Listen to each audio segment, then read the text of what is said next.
अकबर अक्सर बीरबल से प्रश्न पूछकर उसकी बुद्धि की परीक्षा लेते रहते थे। एक दिन उन्होंने 3 प्रश्न बीरबल के समक्ष रखे।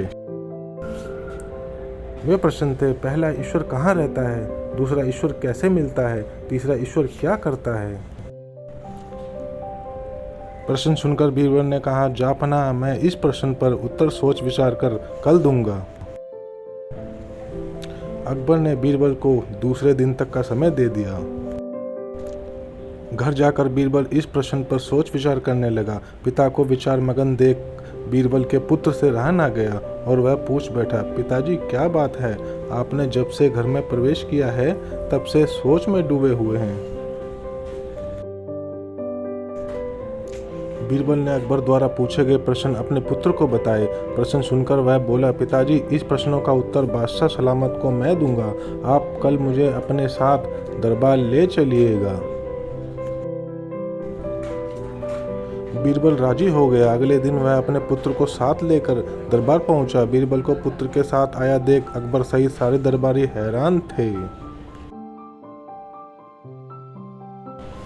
बीरबल और उसके पुत्र ने अकबर को अदब से सलाम किया। फिर बीरबल बोला, जहाँपना, मैंने आपके द्वारा पूछे गए प्रश्न अपने पुत्र को बताए।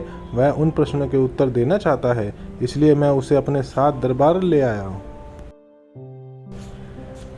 इतना कहने के बाद बीरबल ने अपने पुत्र को अकबर के सामने कर दिया। बीरबल के पुत्र ने अकबर से कहा, जहाँपना, आपके पहले प्रश्न का उत्तर देने के पूर्व मैं चाहता हूँ कि आप सेवक से कहकर शक्कर घुला हुआ दूध मंगवाएं।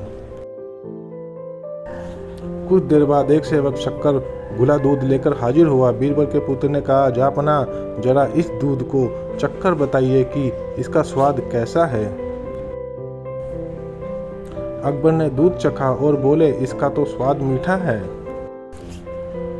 क्या आपको इसमें शक्कर दिखाई पड़ रही है? बीरबल के पुत्र ने पुनः प्रश्न किया।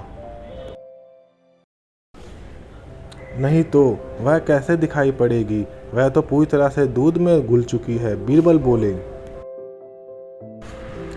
जी हुजूर, ठीक इसी तरह ईश्वर भी संसार की हर वस्तुओं में रचा बसा हुआ है। यदि उनकी खोज करें तो वह हर वस्तुओं में मिलेगा। इसके बाद बीरबल ने पुत्र से दही मंगवाकर अकबर से पूछा, जहाँपना, क्या इस दही में मक्खन दिखाई दे रहा है? मक्खन तो दही मथने के बाद ही दिखाई पड़ेगा। अकबर बोले, जी जहाँपना, ठीक इसी तरह ईश्वर की प्राप्ति गहन मंथन के उपरांत ही हो सकती है। ये आपके दूसरे प्रश्न का उत्तर है। दोनों उत्तरों से संतुष्ट होने के उपरांत अकबर ने तीसरे प्रश्न का उत्तर पूछा। इस पर बीरबल के पुत्र ने कहा, जहाँपना, इस प्रश्न का उत्तर मैं तभी दे पाऊंगा जब आप मुझे अपना गुरु मान लेंगे। ऐसी बात है तो मैं तुम्हें अपना गुरु मानता हूँ। अकबर बोले, जब आपने मुझे अपना गुरु मान लिया तो आप मेरे शिष्य हुए, लेकिन गुरु तो शिष्य से ऊंचे स्थान पर विराजमान होता है।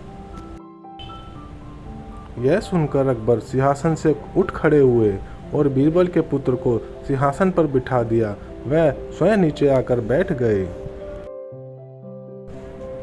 अकबर के सिंहासन पर बैठकर बीरबल का पुत्र बोला, जहाँपना, ईश्वर की यही लीला है। वह एक क्षण में राजा को रंक और रंक को राजा बना देता है। अब तो आपके तीसरे प्रश्न का उत्तर मिल गया होगा कि ईश्वर क्या करता है। यह सुनकर अकबर के क्षण को मौन पड़ गए, लेकिन फिर उन्होंने बीरबल के पुत्र की अक्लमंदी की खूब तारीफ की और उसे पुरस्कृत भी किया।